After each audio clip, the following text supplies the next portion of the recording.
दोस्तों अस्सलाम वालेकुम। आप देख रहे हो एक्समेल बाय जीएनजे यूट्यूब चैनल। तो चैनल को सब्सक्राइबर करो और अच्छा सा कमेंट करो और वीडियो को लाइक भी किया करो लाजमी।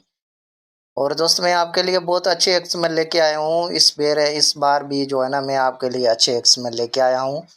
तो जो है ना मैं एक कोर्स शुरू कर रहा हूँ अलाइट मोशन के एक्सएमएल बनाने के तरीके, कैसे एक्सएमएल बनाते हैं और कैसे इफेक्ट वगैरह लगाते हैं, और जो है ना कैसे यूट्यूब चैनल बना के उस पे छोड़ते हैं, और यूट्यूब चैनल के सब्सक्राइबर कैसे मिलते हैं और व्यूज़ कैसे मिलते हैं, और थंबनेल कैसे बनता है, और राइटर्स वाले जो लोगो है कैसे बनाते हैं। ये सारा जो है ना मैं कोर्स लेके आया हूँ। इसकी जो फीस है वो 1000 है।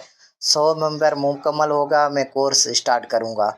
तो उससे पहले जो है ना आप मेरा नंबर दिया हुआ है, आप मेरे नंबर व्हाट्सएप पे रब्ता करें। जो कोर्स करना चाहते हैं, जो नहीं करना चाहते उसको छोड़ दो। जो करना चाहते हैं, जो यूट्यूब से पैसा कमाना चाहते हैं, जो टिकटॉक से पैसे कमाना चाहते हैं, वो ये कोर्स ज़रूर ज्वाइन करें। शुक्रिया।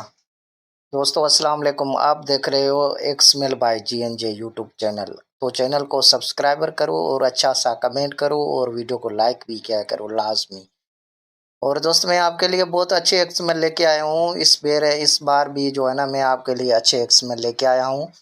तो जो है ना मैं एक कोर्स शुरू कर रहा हूँ अलाइट मोशन के एक्सएमएल बनाने के तरीके, कैसे एक्सएमएल बनाते हैं और कैसे इफेक्ट वगैरह लगाते हैं, और जो है ना कैसे यूट्यूब चैनल बना के उस पे छोड़ते हैं, और यूट्यूब चैनल के सब्सक्राइबर कैसे मिलते हैं और व्यूज़ कैसे मिलते हैं, और थंबनेल कैसे